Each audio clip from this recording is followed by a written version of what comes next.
வணக்கம் ஃப்ரெண்ட்ஸ். லட்சுமி அம்மா அவர்கள் எழுதிய அடுத்த வீடு, அதை பற்றி ஒரு சில வரிகள். உழுதுண்டு வாழ்வாரே வாழ்வார், மற்ற எல்லாம் தொழுதுண்டு பின் செல்பவர். மனித இனத்தில் விவசாய மக்கள் எத்தகைய உன்னதமான இடத்தை பெற்றுள்ளார்கள் என்பதை இந்த குறள் விளக்குகிறது. உழவுக்கும் தொழிலுக்கும் வந்தனை செய்வோம் என்று விடுதலை கவி பாரதியும் முழங்கியுள்ளார். இந்தியாவின் பொருளாதாரம் விவசாயத்தை மையமாக கொண்டிருக்கிறது என்பது நம் நாட்டு தலைவர்களும் அறிஞர்களும் கூறுகிறார்கள். இத்தனை சிறப்பிற்கும் மதிப்பிற்கும் உரிய விவசாயம் மக்களின் சமுதாய வாழ்வு எத்தகைய அவல நிலையில் உள்ளது என்பதை அடுத்த வீடு என்ற இந்த நாவல் படம் பிடித்து காட்டுகிறது. 35 ஆண்டுகளுக்கு முன்பு எழுதப்பட்டு ஆனந்த விகடன் வார இதழில் தொடர்கதையாக வெளிவந்த இந்த நாவலில் புரட்சிகரமான சமுதாய சீர்திருத்தங்களை துணிந்து புகுத்தி நாவலை உருவாக்கியிருக்கிறார் ஆசிரியர் லட்சுமி அவர்கள். ஆகவே இந்த கதை அடுத்த வீடு அத்தியாயம் 1 பார்ப்போம். மருதப்ப கவுண்டர் மனத்திலே நிம்மதி நிறைந்திருந்தது. புதிய மருமகன் வரவை முன்னிட்டு தயாரித்திருந்த விருந்து அன்றே வெகு அருமையாக அமைந்து விட்டிருந்தது. சாப்பாடு முடிந்ததும் அவர் வாசல் வராந்தாவில் வந்து அமர்ந்து கொண்டார். வெயிலின் கொடுமையை அறியாவண்ணம் இருக்க பச்சை வர்ணம் பூசப்பெற்ற தட்டிகளால் அடைத்த அந்த இடம் அன்று மிகவும் குளுமையாக இருந்தது. தட்டிகளின் மீது செழிப்பாக படர்ந்திருந்த கொடி சம்பங்கியின் மலர்களிலிருந்து லேசான மனம் காற்றுடன் கலந்து கமிழ்ந்து கொண்டிருந்தது. அதை நுகர்ந்த வண்ணம் கவுண்டர் கண்களை மூடிக்கொண்டு ஆனந்தமாக பல கற்பனைகளில் மூழ்கி போனார். வீட்டு காரியங்களை ஒரு விதமாக முடித்து கொண்டு ஜெகதா வாயிற்பக்கம் வந்தாள். எதிர்ப்புறத்திலே ஒரு நாட்காலியை இழுத்து போட்டு கொண்டு கம்பளி சட்டை தைக்க நூல் ஊசி சகிதம் உட்கார்ந்தாள். மருதப்ப கவுண்டர் தமது கணவன் என்று விழித்து கொண்டு திரும்பி பார்த்தார். ஜெகதா தலையை குனிந்தபடி மும்முரமாக தையல் வேலையில் ஈடுபட்டிருந்தார். கவுண்டர் தமக்கு முன் தெரிந்த வாயிற்புறத்தை சிறிது நேரம் வெறித்து பார்த்தார். சம்மங்கி மலர்களை சற்று உற்று கவனித்தார். கூரை முகட்டை அண்ணாந்து கவனித்துவிட்டு தமது வழுக்கை தலையை இடது கரத்தால் தடவி கொண்டார். பிறகு தம்மை சுற்றிலும் ஒரு முறை பார்த்துவிட்டு ஜெகதா பக்கம் மீண்டும் திரும்பினார். அவர் அருகில் இருப்பதை கவனியாதவள் போல் அவள் வேகமாக கம்பளி நூலை பின்னி கொண்டிருந்தாள். அசாதாரணமான வேகத்துடன் அவளது கரங்கள் அசைந்தது கவனித்த கவுண்டர் தமக்குள்ளே புன்னகை செய்து கொண்டார். ஆமாம், ஜெகதாவுக்கு தங்கை மீதும் தந்தை மீதும் ஏற்பட்டிருந்த கோபம் இன்னமும் மாறவில்லை. தான் சிரமப்பட்டு சிபாரிசு செய்த பெரிய இடத்து பிள்ளைகளையெல்லாம் தந்தை தட்டி கழித்துவிட்டு முடிவில் முன்பின் தெரியாத ஒரு நாட்டுப்புறத்தானுக்கே பெண்ணை கட்டி கொடுத்தது பற்றி அவளுக்கு அசாத்திய கோபம். அப்பாவுக்கு தான் வயது காலத்தில் அறிவு வாங்கி கொண்டு வந்தது என்றால் பங்கஜத்திற்குமா புத்தி இப்படி ஒரேடியாக வழங்கி போக வேண்டும்? என்னத்தை கண்டு அவள் சதாசிவத்தை மணக்க ஒப்பினாள்? பணத்திற்கா, பதவிக்கா, அல்லது படிப்பிற்கா என்று ஜெகதாவிற்கு தங்கை மீதும் பெரும் மனத்தாங்கல் ஏற்பட்டிருந்தது. கல்யாணத்திற்கு வந்ததிலிருந்து அவள் யாரிடமும் கலகலப்பாகவே பேசவில்லை. ஏதோ பறிகொடுத்து விட்டவள் போல் முகத்தை கடுமையாக வைத்து கொண்டு அவள் தனது மனஸ்தாபத்தை வெளிப்படையாக காட்டிக் கொண்டிருந்தாள். கவுண்டரின் கடைசி மகள் பங்கஜத்திற்கு திருமணம் நடந்து 1 வார காலம் சென்றிருந்தது. புது மருமகன் சதாசிவம் தன் மனைவியை அழைத்து போக வந்திருந்தான். அன்று இரவு வண்டிக்கு மணமக்கள் ஊருக்கு புறப்பட இருந்தனர். பங்கஜம் புக்ககம் சென்றதும் கவுண்டருக்கு குடும்ப பாரம் அனைத்தும் ஒருங்கே அகன்றுவிடும். எவ்வித பொறுப்பும் இன்றி மீதி காலத்தை கவலைகளற்று தள்ளலாம் என்ற நிலையில் அவர் நிம்மதியும் ஆனந்தமும் அடைந்திருந்தார். கவுண்டர் தமது மூத்த மகளின் கோபத்தை சிறிதும் லட்சியம் செய்யவில்லை. அதற்கு மாறாக அவளது அறியாமையை குறித்து தமக்குள்ளே பெரிதும் அனுதாபப்பட்டு கொண்டார். நீலாம்பிகை அச்சகத்தின் முதலாளி என்று வெளிப்பார்வைக்கு அவர் கௌரவமாக தான் வாழ்ந்து கொண்டிருந்தார். வசதிமிக்க அழகிய மாடி வீடு, அச்சகத்திற்கு சென்று வர மோட்டார் வண்டி, ஏவிய வேலைகளை செய்ய வேலையாட்கள் என்று அவர் ஒரு குறையுமின்றி மிகவும் ஆடம்பரமாக தான் வாழ்ந்து கொண்டிருந்தார். நீலாம்பிகை அச்சகத்தையும் அவரது வீட்டையும் பார்த்துவிட்டு பங்குஜத்தை வரிக்க வந்த வாலிபர்கள் நண்பர்கள் பலரும் அவரது செல்வத்தை கணக்கிட்டார்கள். அமெரிக்காவுக்கு மேல் படிப்பிற்கு அனுப்பினால் போதும், சொந்தத்தில் தொழில் நடத்த ஆரம்பத்தில் பண உதவி செய்தால் நல்லது என்றெல்லாம் அவர்கள் ஒவ்வொருவரும் பேரம் பேசினார்கள். கவுண்டர் வெளியே வந்த பல நல்ல வரன்களுக்கு பிடி கொடுத்து பேசாது தட்டி கழித்த மர்மம் அவர் ஒருவருக்கு மட்டும்தான் தெரியும். அவரது மூத்த மகள் ஜெகதாவுக்கு கூட தெரிய வழி இல்லாதிருந்தது. நீலாம்பிகை அச்சகம் என்று பார்ப்பவர்களின் கண்ணை கவர்ந்த அந்த அச்சு தொழிற்சாலையும் அழகிய வீடும் காலிலிருந்து தலை வரை கடலில் மூழ்கி கிடந்தன. மாரடைப்பினாலோ தலைவிளையினாலோ கவுண்டர் கண்களை மூட வேண்டியதுதான் தாமதம். வீட்டையும் அச்சகத்தையும் கடன்காரர்கள் வந்து பலாப்பழத்தின் மேல் ஈக்களை போல் சூழ்ந்து கொண்டு விடும் அளவுக்கு அவரது பொருளாதார நிலைமை படுமோசமாயிருந்தது. ஆனால் அதை பற்றி கவுண்டர் அணுவளவும் கவலைப்படவே இல்லை.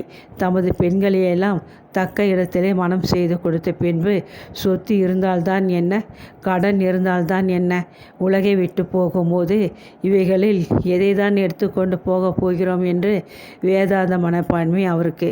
மேலும் பங்கஜத்திற்கு வந்திருந்த கணவன் சதாசிவத்தை அவருக்கு மிகவும் பிடித்திருந்தது. படிப்பிற்கும் பதவிக்கும் என்று தமது மற்ற 3 பெண்களையும் அவர் பூர்ணமான மன திருப்தியுடன் தான் மனம் செய்து கொடுத்திருந்தார். மூத்த மருமகன் சோமசுந்தரம் நன்றாக படித்தவன். புகையிலை வியாபாரத்தில் பணத்தை கொள்ளையாக தான் சம்பாதித்திருந்தான். நகரத்திலே 4 வீடுகளை சேர்ந்தாற்போல் வாங்கி ஜெகதாவுக்கு சொத்து சேர்த்து வைத்திருந்தான். ஆனால் என்ன, ஜெகதாவை 3வது தாரமாக அவன் மணந்து கொள்ளும்பொழுது அவனுக்கு வயது 50 ஆகி விட்டிருந்தது.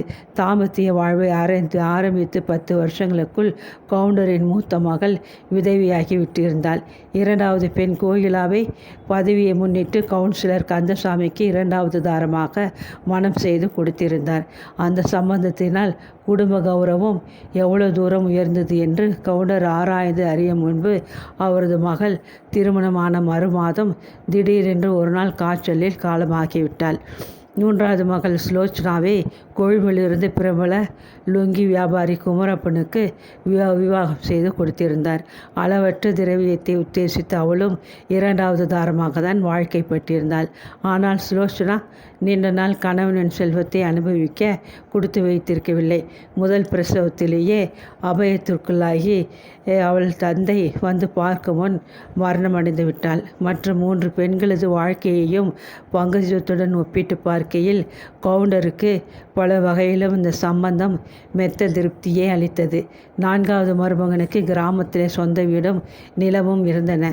வாழ்வின் தேவைகளை பற்றி கவலையின்றி பங்கஜத்தை சுகமாக வைத்து காப்பாற்றுவான் என்று கவுண்டர் பூர்ணமாக நம்பினார். சதாசிவத்தின் இள வயதும் கவர்ச்சிகரமான தோற்றமும் சாதுரியமான பேச்சுகளும் வாழ்க்கையிலே முன்னுக்கு வரக்கூடிய வாலிபன் என்ற எண்ணத்தை அவருக்கு ஊர்ஜிதம் செய்தன. சகல விதத்திலும் பங்கஜத்திற்கு பொருத்தமான ஒரு வரன் தானே வழியே வந்து அமைந்தது பற்றி கவுண்டர் தமக்குள் எண்ணி எண்ணி பூரித்து பேசிக்கொண்டிருந்தார். நகரத்திற்கு ஏதோ சொந்த அலுவலாக வந்திருந்த சதாசிவம் கிராம முன்சீப்பு தமது மகள் திருமண அழைப்பதை அச்சடித்து கொண்டு வரும்படி கேட்டுக்கொண்டிருந்தார். வாங்க வேண்டிய சாமான்களை எல்லாம் வாங்கி கொண்டு தன் சொந்த அலுவல்களை முடித்துக்கொண்டு ஊருக்கு கிளம்புவோன் அவனுக்கு முனிசிப் அவர்களின் வேண்டுகோள் ஞாபகத்திற்கு வந்தது. ஸ்டேஷனுக்கு அருகே இருந்த நீலாம்பகை அச்சகத்திற்குள் அவசரமாக புகுந்தான். கையில் எடுத்து கொண்டிருந்த வேலையை கூட ஒத்தி போடும்படி உத்தரவிட்ட கவுண்டர் சதாசிவன் காரியத்தை முதலில் முடித்து கொடுத்தார். திருமண அழைப்பெழுதற்காக அவன் ஒரு தினம் கூடவே நகரத்தில் தங்க நேர்ந்தது. சிறிது பொழுதில் பேச்சுவாக்கிலே நண்பராகிவிட்ட கவுண்டர் அன்று பகல் சாப்பாட்டு வேலையின் போது சதாசிவத்தை தமது காரிலே வீட்டிற்கு விருந்து சாப்பிட அழைத்து சென்று விட்டார். அதற்கு பிறகு நகரத்திற்கு வர நேர்ந்த ஒவ்வொரு சமயமும் சதாசிவம் கவுண்டரை சந்திக்க தவறவில்லை. இந்த சந்திப்பு விரைவில் பங்கஜத்தின் திருமணத்தில் வந்து முடிந்துவிட்டது.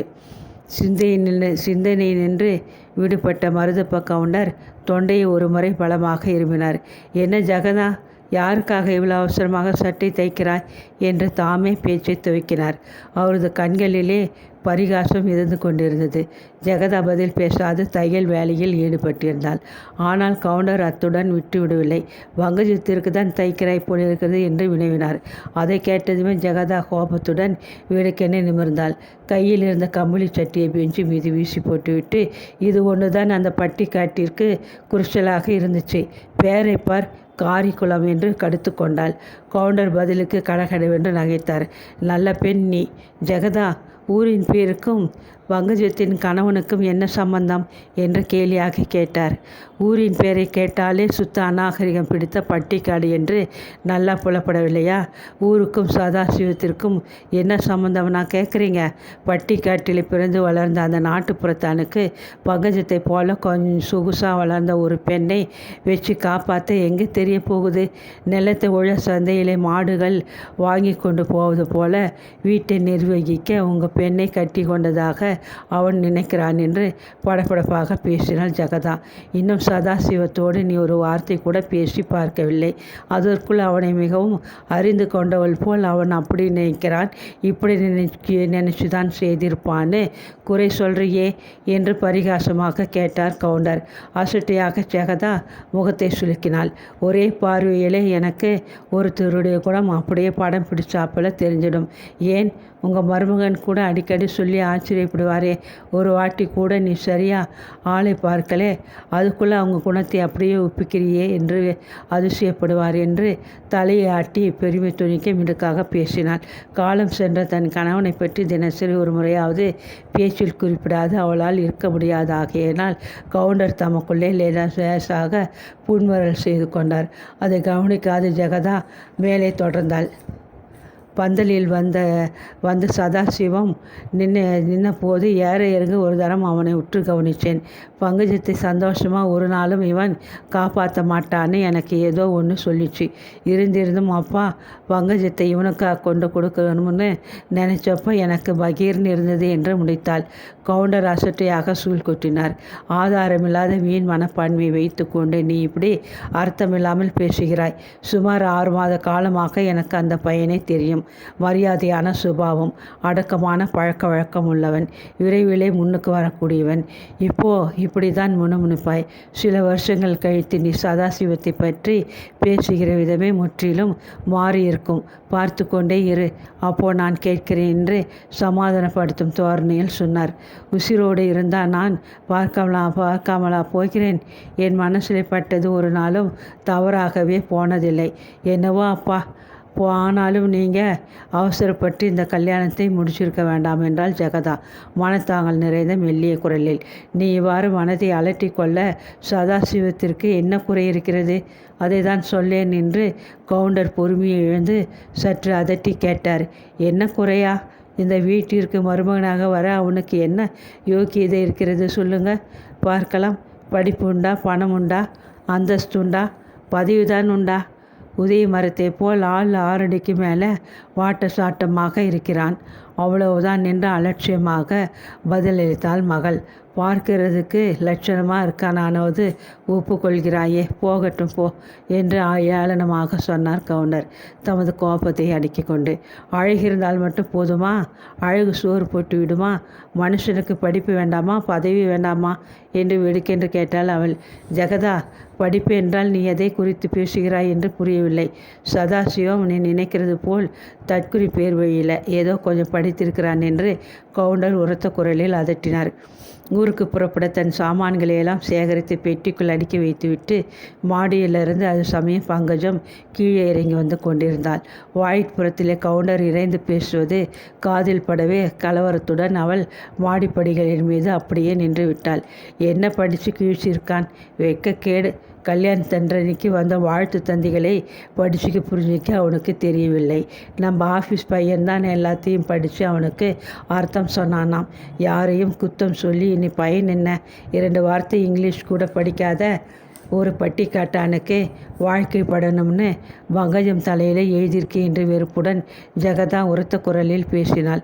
பங்கஜத்தின் முகம் அவமானத்தில் சிவந்து விட்டது. அவளது நெஞ்சு படப்படவென்று அடித்து கொண்டது. தன் கணவன் சதாசிவத்தை பற்றி ஜெகதா செய்த விமர்சனத்தை கேட்டுக்கொண்டு அங்கே நிற்க அவளால் முடியவில்லை. விடுவிடுவென்று படிகளை ஒரே நொடியில் கடந்து வாயிற்பக்கம் ஓடி வந்தாள் அவள். அக்கா, போதும், நீங்கள் பேசுவது அவர் காதில் பட்டால் பிறகு வீண் பொல்லாப்பு தான் சம்பவிக்கும் என்று கோபத்துடன் அதட்டினாள். எதிர்பாராத இந்த தாக்குதலினால் ஜெகதா ஒரு கணம் அரண்டு போய்விட்டாள். எனினும் சட்டென தன்னை சமாளித்து கொண்டு, இப்பொழுது நான் இல்லாத பொய் என்னத்தை சொல்லிவிட்டேன்? உண்மையை சொல்ல நான் யாருக்காக பயப்பட வேணும்? நான் இன்னும் 1000 தடவைகள் வேணுமானாலும் இதையே சொல்லிக்கிட்டு தான் இருக்கப் போகிறேன். நேத்திக்கு முளைச்ச பெண் என்னை வந்து அதற்றதை பாரு. அப்பாவுக்கு தான் வயசு காலத்தில் யோசனை வாங்கி போச்சுன்னா உனக்கு தான் அறிவு மழங்கி கிடைக்கிறது. இடத்தை கண்டு இந்த மன்மதனை மணந்து கொண்டாயோ தெரியவில்லை என்று சீறினாள். ஊஸ் ஜெகதா என்று கவுண்டர் தம் மூத்த குமாரத்தியை பார்த்து கோபத்துடன் ஒரு அதட்டல் போட்டார். பங்கஜத்தின் முகம் இரத்தமென மேலும் சிவந்து போயிற்று. அவளது கண்களில் நீர் திரையிட்டு கொண்டது. நெஞ்சு 2ஆக வெடித்து விடும் போல் வேகமாக அடித்து கொண்டது. உதடுகள் உணர்ச்சி வசத்தில் துடித்தன. உண்மையை சொல்ல வேண்டுமானால் நானும் எவ்வளவோ சொல்ல முடியும். முதலில் நான் கேட்கறதுக்கு பதில் சொல்லுங்க பார்க்கலாம். இடத்தை கண்டு அத்தான் சோமசுந்தரத்தை நீங்கள் கட்டிக்கிட்டீங்க என்று ஆத்திரத்துடன் கேட்டாள் பங்கஜம். கண்கள் பிதுங்கிவிடும் போல் ஜெகதா கோபத்துடன் தங்கையை பார்த்து விழித்தாள். மிதமிஞ்சிய சினத்தினால் அவளுக்கு வார்த்தைகள் தடுமாறின. எண்ணத்தை கண்டா? சென்னை ராஜஸ்தானிக்கே முதலாவதாக அத்தான் BA பரீட்சை கொடுத்தவராக்கும். உன் புருஷனைப் போல வாழ்த்து தந்தியை கூட படிக்க தெரியாத அறிவில் இல்லை. நாவை அடக்கி பேசு என்று இறைந்து கத்தினாள். பணமும் படிப்பும் உங்களுக்கு உயர்வாக தோன்றலாம். எனக்கு இளமையும் அழகும் உயர்வாக தோன்றுகிறது. இவ்வளவுதானே அக்கா? என்ன இருந்தாலும் உங்களைப் போல பணத்திற்கும் பதவிக்கும் ஆசைப்பட்டு கொண்டு நான் ஒரு நாளும் 3வது தாரமாக வயசு வந்தவரை மணந்து கொண்டிருக்க மாட்டேன் என்று சுட சுட பதிலளித்தாள். ஜெகதா சினம் தாளாது பெஞ்சியை விட்டு எழுந்தாள். நன்றி கேட்ட பெண்ணே, பெற்ற குழந்தைக்கு மேலே உன்னிடம் அன்பு வச்சு அத்தான் உனக்கு எவ்வளோ செய்திருக்கிறார். நான் மட்டும் அத்தான் அவர்களை 3வது தாரமாக கல்யாணம் செய்து கொண்டிருக்காவிட்டால் மருதப்ப கவுண்டர் மகள் பங்கஜம் இருந்த இடம் புல் முளைச்சிருக்கும் என்று இறைந்து கூச்சலிட்ட அவள் தந்தையின் பக்கம் திரும்பி, ஏனப்பா, நீங்களே சொல்லுங்க. அத்தான் இந்த வீட்டிற்கு மருமகனாக வந்த பிறகுதானே கோகிலாவிற்கும் சுலோச்சனாவிற்கும் நல்ல இடங்களிலே கல்யாணம் நடந்தது. அவர் உதவி செய்திராவிட்டால் அந்த கல்யாணங்களை அவ்வளவு விமர்சையாக செய்து முடிச்சிருக்க முடியுமா என்று கையை ஆட்டிக்கொண்டு உரத்த குரலில் மூச்சு திணற ஆர்ப்பரித்தாள். தொண்டையை கனைத்து கொண்டு கவுண்டர் ஜெகதாவை பார்த்து கடுமையாக உறுத்து வீழ்த்தார். போங்க 2 பேரும் உள்ளே. குழந்தை ஊருக்கு புறப்படுகிற சமயத்திலே இப்படி பேசுகிறதான்னு உனக்கும் அறிவில்லை, அக்கா வாச்சுதான்னு பங்கஜத்திற்கும் மரியாதை இல்லை. சேச்சே, கேட்க நல்லாவே இல்லை. போங்க இல்லை உள்ளே என்று 2 பெண்களையும் கோபத்துடன் கடிந்து கொண்டார். ஆனால் பங்கஜம் அப்பாவின் வார்த்தைகளை காதில் வாங்கி கொள்ளவில்லை. என்ன நல்ல இடம் அவர்களுக்கு கிடைத்து விட்டது. பணத்துக்காக அந்த அக்கா 2 பேரையும் இளையதாரமாக வயது வந்த கிழங்களுக்கு தான் கட்டி கொடுக்க உதவினீங்க. நல்ல வேலை, என் கல்யாணத்திலே நீங்கள் குறுக்கிட்டு அப்பாவுக்கு யோசனை சொல்லும் முன்னே தெய்வாதீனமாக நான் தப்பித்து கொண்டேன். எனக்கு உங்களைப் போல பணத்து மேலே ஆசை இல்லை, பதவி மேலேயும் மோகம் இல்லை, படிப்பும் எனக்கு தேவையில்லை. மனசுக்கு பிடிச்ச புருஷன் இருந்தால் எனக்கு போதும். உதய மரமோ உத்திரமோ அவர் எனக்கு பிடிச்சது. கல்யாணம் செய்து கொண்டேன். உங்களுக்கு என்ன இதை பற்றி என்று துடுக்காக பேசினாள். முகத்திலே அரும்பி வழிந்த வியர்வையை ஜெகதா புடவை தலைப்பால் அழுத்தி துடைத்து கொண்டாள். இளமை துடிப்பிலே புது மோகத்திலே மண்டை கருவமாக நீ இப்படி முறை தவறி பேசுகிறாய். வாழ்க்கையிலே மனத்துக்கு பிடித்த புருஷன் மட்டும் இருந்தால் போதாது, பணமும் முக்கியம். பணம் இல்லாவிட்டால் ஒரு நிமிஷம் கூட காலம் தள்ள முடியாதுங்கிறத நீ இன்னைக்கு இல்லாவிட்டாலும் ஒரு நாளைக்கு தெரிஞ்சிக்க போகிறாய். அப்போது உனக்கு ஜெகதா ஞாபகம் வரும் என்றால். அப்படி ஒரு காலம் வந்தாலும் உங்ககிட்ட உதவிக்கு வரமாட்டேன், கவலைப்பட வேண்டாம் என்று வார்த்தை அம்புகளை வாரி வீசிய பங்குஜமும் விம்மிக்கொண்டு உள்ளே ஓடினாள். பெட்டியை திறந்து அவசரமாக அடியில் இருந்த ஒரு பட்டு சேலையை எடுத்துக்கொண்டு வாயில் பக்கம் வந்தாள். இந்தாங்க அக்கா, இவ்வளோ பேசிய பிறகு உங்கள் பரிசு ஒன்று தான் எனக்கு பாக்கியமாக இருந்ததா? இதை நீங்களே வைத்து கொள்ளுங்கள் என்று மிடுக்காக கூறியபடி கல்யாணத்திற்கு ஜெகதா பரிசாக அளித்திருந்த விலை உயர்ந்த பட்டு சேலையை அவள் முன்பு தரை மீது வீசி எறிந்தாள். அதை கண்டு ஜெகதா பதில் பேசவில்லை. பார்த்து கொள்ளுங்கள் உங்கள் சின்ன மகளை என்று பாவத்தில் தந்தையின் முகத்தை பார்த்தாள். பங்கஜம் என்று கவுண்டர் அதட்டி அழைக்கிய முன் அவள் விம்மி அழுது கொண்டு உள்ளே ஓடிவிட்டாள். அதற்கு பிறகு அன்று அக்காவும் தங்கையும் பேசிக்கொள்ளவே இல்லை. கணவனுடன் ஊருக்கு புறப்படுவன் மரியாதைக்காக போய் வருகிறேன் என்று அக்காவின் முகத்தை பாராமலே தங்கை முனகிவிட்டு விடை பெற்று கொண்டாள். அன்று ரயில் பிரயாணத்தின் போது வழிநெடுகிலும் சதாசிவம் பங்கஜத்திடம் மிகவும் அன்பு பாராட்டி அதிக உபசரணைகள் செய்தான். குளிர்கிறது, இந்த போர்வையை எடுத்துக்கொள்ளேன். தாகத்திற்கு சோடா வேணுமா, வாசனை கதமா வேண்டுமா என்றெல்லாம் நிமிஷத்திற்கு நிமிஷம் அவளது சௌகரியங்களிலே கண்ணும் கருத்துமாக இருந்தான். கணவன் காட்டிய பரிவும் அன்பும் பங்கஜத்திற்கு மிகவும் இனிமையாக இருந்தன. ஆனால் என்ன முயன்றும் அவளால் அக்கா கூறிய அந்த கடுமொழிகளை மறக்கவே முடியவில்லை. பணம் என்பது இல்லாமல் ஒரு நிமிஷம் காலம் தள்ள முடியாது என்பதை இன்றைக்கு இல்லாவிட்டாலும் ஒரு நாளைக்கு தெரிஞ்சிக்கப் போகிறாய். அப்போது உனக்கு அக்கா ஜெகதாவின் ஞாபகம் வரும் என்று அந்த வார்த்தைகள் மீண்டும் மீண்டும் அவளது காதுகளில் ரீங்காரம் செய்து கொண்டிருந்தன.